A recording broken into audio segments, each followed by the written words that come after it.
Welcome to the Empowering Industry Podcast, a production from Empowering Pumps and Equipment as the voice of the pump and related equipment industry.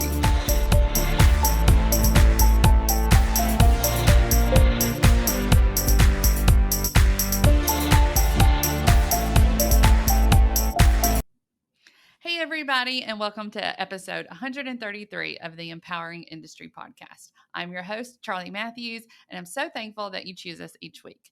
Do us a favor, give us a like, subscribe, rating, and review, just so that we can show up in those podcast platforms for everyone. One thing I would like you to do is stay connected with us on social media, which is at Empowering Pumps, or using that hashtag Empowering Industry Podcast.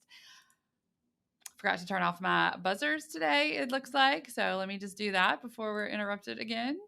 Okay, so it's trade show season. We are super pumped about that. We have so much going on. And we have the Empowering Women's Conference and the Empowering Pump and Industry Conference that are open right now. You can register still for those. Get it on your calendar. Go ahead and sign up, get your hotels, and join us. It's going to be awesome. But before we get to October, we have September, and it is jam-packed with events. These are just to name a couple: IMTS, TPS, ASPE, LRVS, WEFTEC, and more and more. Don't forget that we have our digital magazine that is out. It has all of these events with their details in there. So we'll definitely include the link to the digital magazine on FlowServe's Energy Advantage program. It's really amazing to really just talk about how we can look ahead, how we can help our customers to look ahead. And so I just hope that you'll take advantage of that magazine. No pun intended there. I did it in this episode too. Anyway, it sounds great as far as a resource for everyone. The digital magazine, it has its knowledge shared section within there where we have plenty of articles for you to read.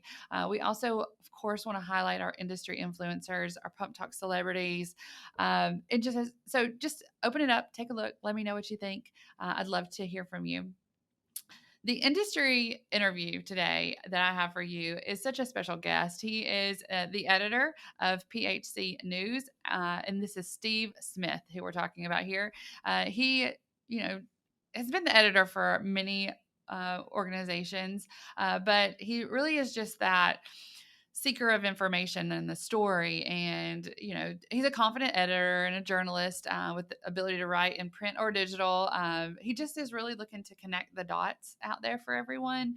And it kind of goes back to his love for the news and the love for reporting. And anyway, I will not spoil it for you. So without further delay, here's your interview.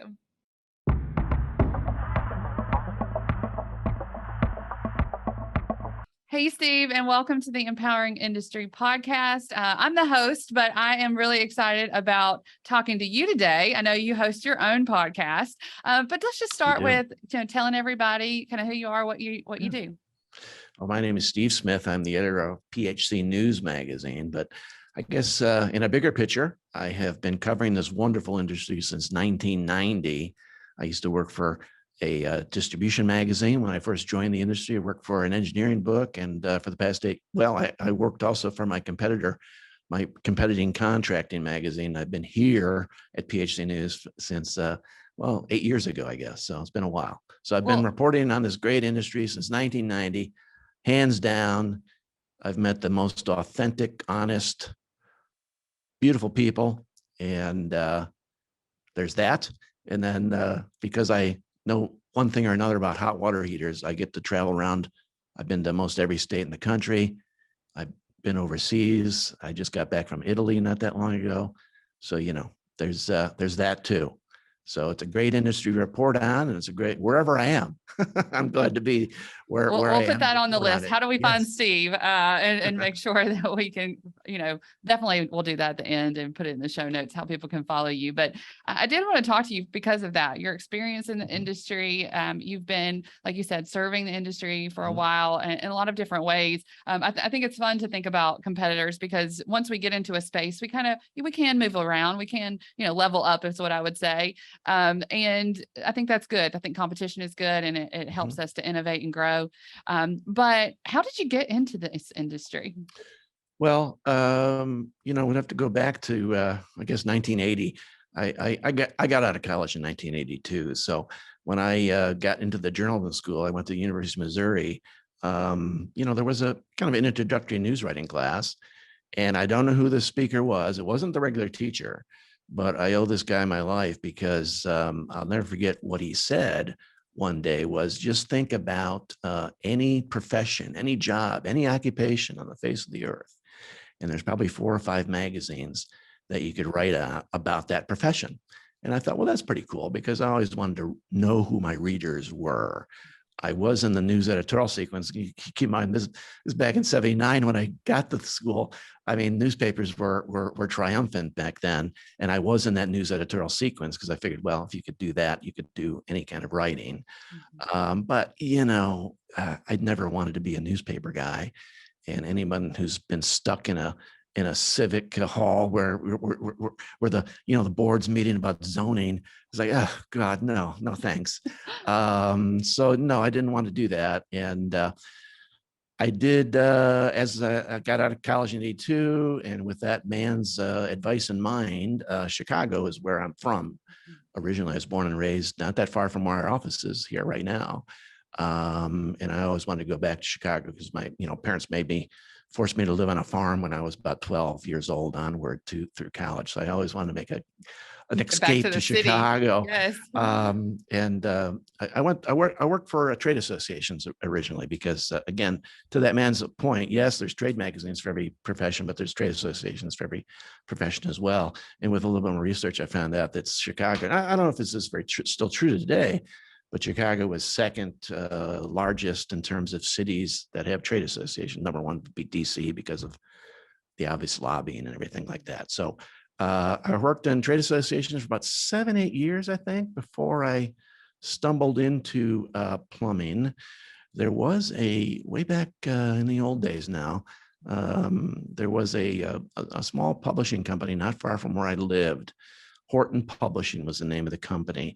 And from where I lived, if you wanted to go shopping, movies, grocery store, 9 times out of 10, you passed by this building. And at some point in the '80s, I probably slowed down enough to read the writing on the front window, the front door. And one was plumbing mechanical, which I figured, well, okay. And the other was Supply House Times. I had no idea what a Supply House was. And, when I was working back then, I was doing, financial stuff, banking. It's funny, I think now, because I thought that was the cool stuff. Ronald Reagan was the president when I first started working, and, the entire tax code of the United States changed top to bottom. And I thought that was cool. We did seminars and press releases and everything on those kind of things. So I never really thought anything other than, white collar financial stuff, I guess. And lo and behold, years went by, I think, after I finally slowed down to read the letters on the front door. And I answered a blind box ad back when they had, help wanted ads in the Tribune, pages and pages of, little tiny type.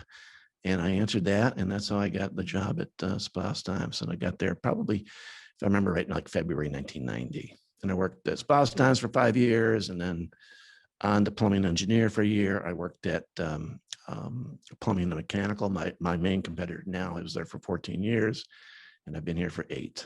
And in between, somewhere in there, I did leave, and I covered the aviation industry for about 4 years. And, I'm not saying, anything bad about airports or airlines. They're fun places to be if you have to be there. But boy, talk about night and day difference between, say, a contractor and someone that worked at an airport. It's very highly regulated, as it has to be. Yeah. And even if it was good news, you had to jump through 5 hoops to get an okay to talk to somebody. Whereas, I can pick up the phone and call most anybody, and they're happy to talk to you, want to invite you in, and, there's always a story. Yeah. And I'm with you that I love to be able to just talk with people and share their stories, hear from them, the real them, if you will. And I think the part of that is kind of the editor. I wanted to ask you a little bit about, as an editor, what is it? Is it just the story, or is there other parts of being an editor that you really enjoy? Well, I mean, there's a story for everything. I mean, I'm a news hound from way back when. I talk about the old newspaper days. And again, I grew up in Chicago, and I have very fond memories of it as a kid, getting the 20-pound Sunday Chicago Tribune delivered to the doorstep. And, that was amazing to read. And I've always been, somebody that wants to know what's going on. I'm, I'm constantly looking for news. And of course, nowadays with the internet, there's no respite. I always, have to check something on Twitter, Facebook, something, news sites. I'm always looking for news. So there's that. There's always a news story. But how you craft it, how you come up with something, that's always, what makes each of those stories a little different than the others. And, again, most of our features that are in our magazine are what I would call personality profiles. Someone doing something right, something that someone else maybe could emulate and learn from. That's always a good cover story right there. Absolutely. Not that they want to give away all their trade secrets, although then again, this industry being what it is, sometimes they don't mind telling you a little bit about something that might be secret in another industry. So yeah, just finding out, who's doing what's going on with them. There's always something. I mean, I spent last week pretty much doing nothing but looking ahead for January, February, March of next year for stories that some of them I've had filed away for a couple of years that I've talked to people about. And I, just just called them again and said, hey, I'm still thinking about you. I haven't forgotten about you. And I've gotten probably 5 emails already from people that, yeah, sure, I'm going to talk and be glad to talk to you. Or, there's a big convention coming up ASPE's coming up in September. PHCC is coming up in October. So a lot of those guys that I've been talking to are certainly going to be at the PHCC event in October. So I'm hoping to try to talk to them there. Yeah. And I think that that's part of that, building relationships. So people will open up and tell you their story and say, yes, go ahead and publish this. I trust you. So there's a little bit of building relationships, Yes. having that background with trade associations, I think also kind of helps you understand the industry and how you can get some of that information working with the right people. So I think there is definitely a process to that, I guess. And then, the writing part, I dabble in writing, but I am not an editor for one. People would laugh at me as far as an editor because of I would misspell words and different things like that, but not see the misspelled word. That would probably be more accurate. But being able to take a kind of plain story and turning it into something really remarkable and interesting to read, I think is a gift. And I'm honored, for one, to be able to meet you on here. I've seen you at different events, of course, but and also just pick your brain about how things have changed, right? You've seen this, and my kids, they don't even know what a newspaper is. This is very sad, right? Yeah. And I used to cut little things out of the newspaper and make scrapbooks. I mean, there's just this whole world out there that has changed. But within the space, the plumbing space, what have you seen that has changed? Well, you sent me some questions beforehand, and I was thinking about one last Friday because I'm speaking to you from our office. Most everybody works from home these days, us included, and we were working from home before COVID too. So that part is nothing new to us. But I've got a dog and a cat, a son, and there's no way I'm going to do a podcast with you at my house. Right. Zoom meetings are okay. The dog's somewhat well behaved. People understand, but this has to be perfect. So I drove into the office, but I was also in the office on Friday doing some other things. And I went to a big Asian supermarket down the road from us. And next door to that is a Home Depot. And it made me think that, in 1990, it's hard to think about, but there were no Home Depots in Chicago. And that Home Depot was acquired. I don't remember the name of the company. I want to say Home Base, something home. It was a home center. There used to be a chain in Chicago called Handy Andy too, that I think either went kaput or maybe Home Depot bought them. But there I was at the Asian supermarket thinking of your questions. And then I thought, well, here's Home Depot. Now that was a huge change, but that was back in 1990 too. And so, that's kind of that's not a new change, certainly. I mean, there's home centers, that competition that never existed before is kind of a given now. So, I mean, everybody adapted already to that one. And the other big thing was back from the early days was utility competition. You don't hear that too much anymore, but this would be utilities, power companies, your electric company, your gas company primarily, just maybe wanting to call you up and say, hey, I think you need a new furnace. We'll put it in for you. Cutting out, in some respects, the contractor. I mean, they had to have an installer somehow, some way to do it. But that was a big thing back in the early 90s too, when I first got to the industry. Now, the other thing that hasn't let up is consolidation. There was a wave of consolidation for contractors, particularly say in I think in the mid 90s, I guess. And some of these companies just kind of went kaput, didn't work out. Many of them are still with us though, too. And there seems to be a bigger push these days. I don't, there's not a day that goes by that I don't get at least one or two emails from somebody that bought somebody else out. And that's always kind of sad to see. I understand it. I mean, you want the big payday if you were that guy and you're ready to retire and go to the beach or something. But then what? I always wonder about that. And whether some of these consolidators are going to make do with what they can do, improving things. Yeah, I guess they can improve systems and make those better. But at the same time, this is still kind of a people business, very much a neighborhood business. I mean, I don't necessarily know who owns my HVAC company. I'm about to call them to get my furnace cleaned and inspected, but I don't exactly know who the owner is. But I know the salesman who sold me the furnace. Mm-hmm. And so I go to home shows and I meet people that way that need to do home work for my own house. So yeah, I mean, building those relationships is good too. But yeah, I mean, just the consolidation. It's always sad. It's sad to see, like a family-owned business been around forever and a day, and it's also in the wholesaling industry too.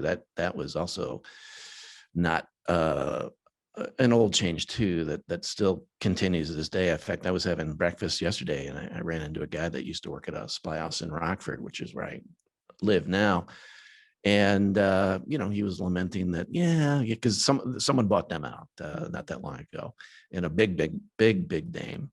And it's like, well, it wasn't quite the same, not the same family. It wasn't the same feeling anymore that he had working when it was a locally owned, family run business. So always sad, but that's the march of progress and good old capitalism. There's always going to be that, and you can't say don't sell. Right. And there were some challenges too, especially with the pandemic, where I saw a lot of that. It's kind of like, okay, this decision, I've been waffling with it, and I'm just not going to do this aspect anymore. I'm going to shift and change. And so I do think you probably see a little bit of that increase during that time too, even though it was already happening, is what I've seen. And really just the how you get things. I mean, the e-commerce side of things, how you order, how things are packaged, and yet maybe there's a salesperson, maybe there's not. But there are aspects of it that you really do want a person, and you want that trust, the feeling of trust, and the understanding that you have yourself. Yeah. And I hope that all stays the same, and maybe it gets better. I mean, a bigger company ideally can do something that a smaller company couldn't do in terms of e-commerce, for example, to use your circumstance. So yeah, I hope it's okay, but it's still, all these old names that I can remember going to back when I first started. Now, they're selling out. Well, okay. It's just not going to be the same. Yeah. And I think it's just going to be different. And I think that in so many different areas, so many, so much change is happening right now.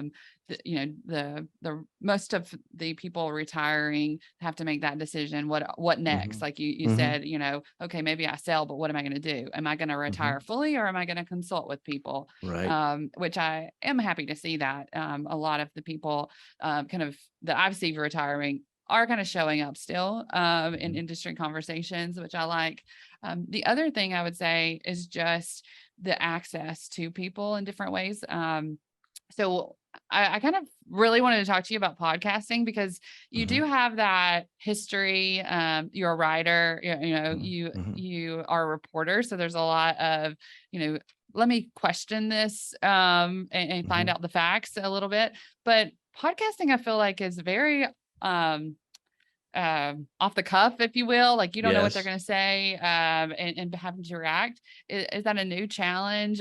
Do you love it? Tell me a little bit Mhm. about you as a podcaster. Yeah, well, we started doing podcasts in earnest after the pandemic, and they kind of just started out life as us calling manufacturers primarily to say, "Hey, what's going on? I mean, are you back to work?" No, Right. the answer What was does it look no. like? Uh, but I mean, things still need to be widgets still need to be made. They still need to be stocked. They still need to be shipped and received. So someone has to do that work physically. An actual person has to be there to do that. But I mean, yes, of course. But then obviously, plenty of precautions had to be put into place, and maybe some of them are still in place. So that was kind of our first series of podcasts, and they kind of broadened from there. And we just launched one. We have a couple episodes now, working on the third, where I and a very well-known hydronic heating contractor named Dan Foley. It's just he and I talking to people that again, Dan's been in the industry as long as I have, maybe longer, I suppose. But we both the two people we've talked to so far are people we've known for 30 years. So it's just us, kind of telling war stories, I suppose. But isn't it the Uh, best, just interviewing it's fun. people that you can have that Mhm. recording of them, Yes. even if they leave the industry. I think that is Yeah. just, I don't know. It's kind of like a Well, it's just VHS tape, if you will, of you yeah. doing, for me, it But was, yeah. you mentioned, like, okay, I remember the 20-pound Sunday Chicago Tribune at the doorstep, and your kids don't even know what a newspaper is, but they know what a podcast is. So that's good. I mean, the news is the news, regardless of what form it takes to get to you. If you like podcasts, well, you know what? If you asked me, I don't know, 10 years ago, I would have said, if I'm in the car, I'm listening to news radio. Mhm. Now, I don't even know what a radio is. Right. I use it, I listen to podcasts. That's all I listen to, even at home. If I'm cleaning the house, I get put on a podcast. I mean, I think I own a radio somewhere, but Yeah, but I but think I don't that's listen. I don't listen it's to what you're radio anymore. interested in, right? And what you're Yes, learning. It's like a but avenue of it's just a learning. new way of doing the old things. You and I are talking. You're interviewing me. Usually, it's the other way around for me. But people are hearing our story, our thoughts. Um, you know, I guess a long time ago, the only way we would have shared our information, our perspective, our worldview is talking to a newspaper reporter. Well, that's come and gone. And I don't lament that change. I mean, people want to be informed, they want to be entertained, and podcasts seem to be the latest way of doing that, Well, it's you easy know? too. It's easy once find, if Mhm, you can find the podcasts that are of interest to you, that you can get the resources that yes. you're looking for, then it's on your device. And, Mhm, sometimes I think I don't use my device quite as well as I could. Like, if I plugged in all of the mhm, data that I needed to be in there, I would mhm. be, a lot more, I'd have a lot more energy because it'd be right there. And so, Yeah. kind of taking that time to program can actually help us a lot and save us a lot of Mhm, time. One thing about the podcast that I've seen is podcasting live from an event. mhm, And I think that's where I actually saw you the first time, is that you were at an event. And so, of course, I'm following the hashtags for the event or mhm, whatever, and I see mhm, you. And so I was like, okay, I love this. I love that mhm. this isn't, broadening outside of different industries. With you and kind of your niche in contractors is a little outside of my niche. We're normally on the operator and the engineer side of things, and so I'm like, I can really learn something from listening in. And thank you for Yeah. being here. But uh, are people willing? Are those contractors willing to have the conversation on the show floor? Well, I would say 9 times out of 10, most of them are manufacturers, marketing executives that we've talked to. We've done it at ASHRAE. We're going to do it in ASPE next month. I'll see you there. Yeah, okay. I will see you there too. And then I'm sure we're going to do, well, I know we're going to do it at HR next year too. So, people are obviously more than willing to come on. And again, live interviews, they were streamed live as they happened, of course, but they were also archived for social media purposes and cut up in little bite-sized pieces in some respects too. That's right, because you're interviewing the manufacturers for the contractor so that they can have that information, so they can know the different resources that they are offering. Okay. I mean, I certainly did talk to a couple of contractors, Dan Foley being one of them. Hot Rod Roar is another well-known trainer and former contractor, and maybe he still considers himself a contractor. But yeah, once a contractor, always a contractor. I think so. I think so. But yeah, I mean, it's just another way of sharing information, and if people like that better than reading, well, I'm not going to complain. Yeah. Well, Chicago is one of my favorite cities, and definitely the Chicago Tribune building is one of those that is just iconic, and I love the energy in that space. But I'm just curious, just for our listeners, is there anything else, just as we've been talking, that you wanted to share? No, we've had a good conversation. I mean, I would just say that I mean, it's a great profession that I'm in. And I'm reporting on an even better profession in contracting, primarily for me, but obviously I talk to wholesalers and engineers too. And yeah, it's always great to share some insight with you on this. I'm glad I could do this. Actually, you were beaten to the punch. I was on a podcast a few weeks ago. I don't think that's aired yet. So maybe if you want to, okay, yeah, I got to get this out. Edit this quickly. You can beat them.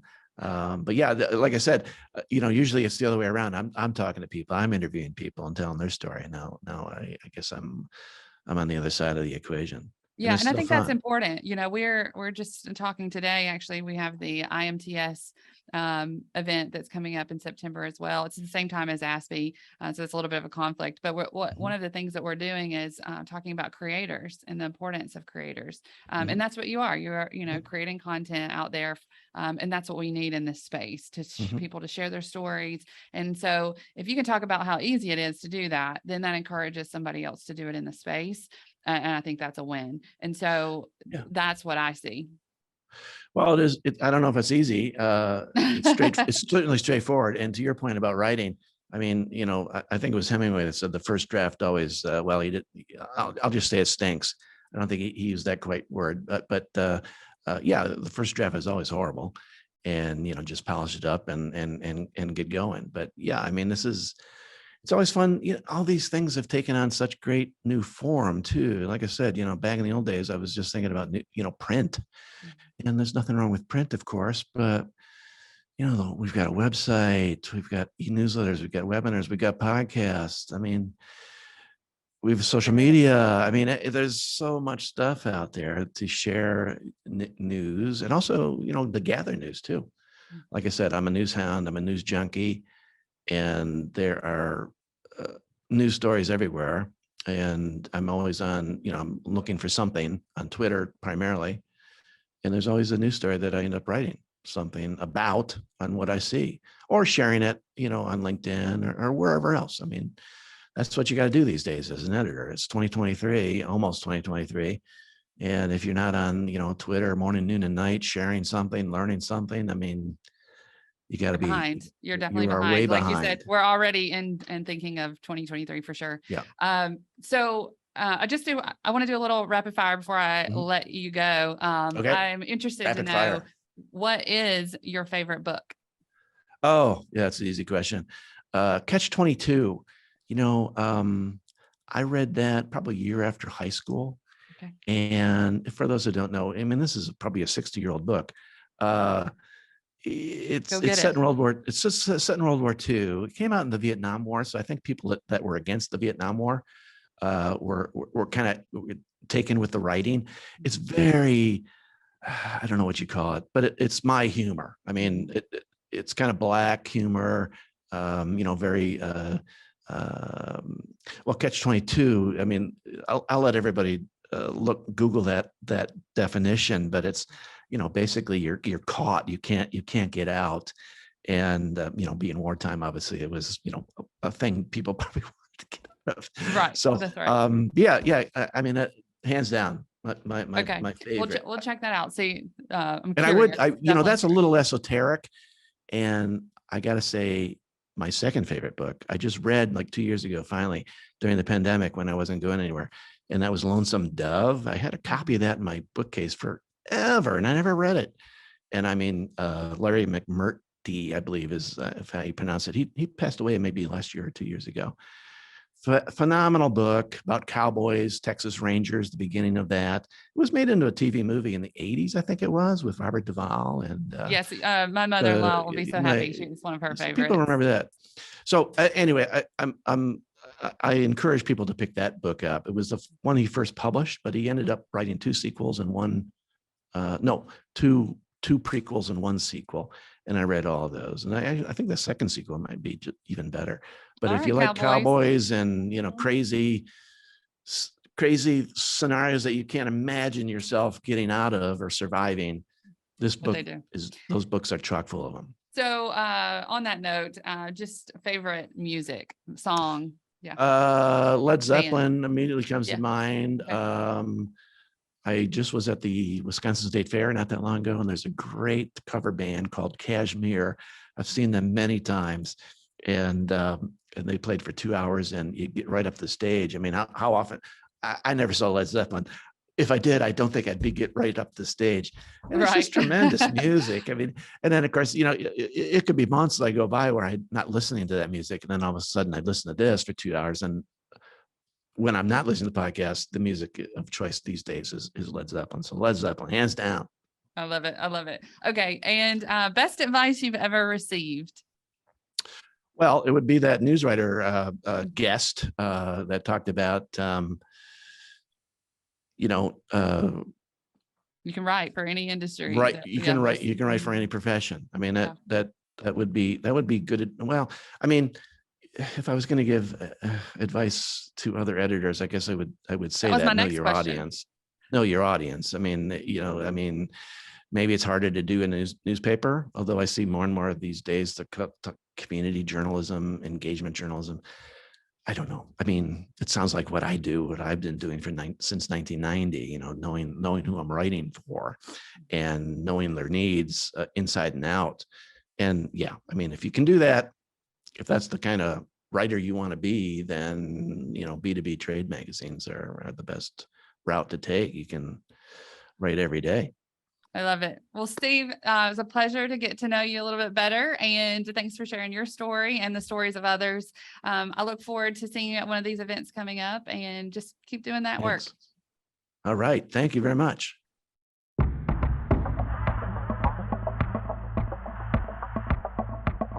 Thanks, everybody. That brings us to the end of the show. Thanks for listening, and do us a favor, rate and review the podcast. We want you to let us know how we're doing. So stay connected with us at Empowering Pumps, or using that hashtag Empowering Industry Podcast. You can always email me, podcast@empoweringpumps.com, and we'll be back next week with a new episode. So until then, be empowering.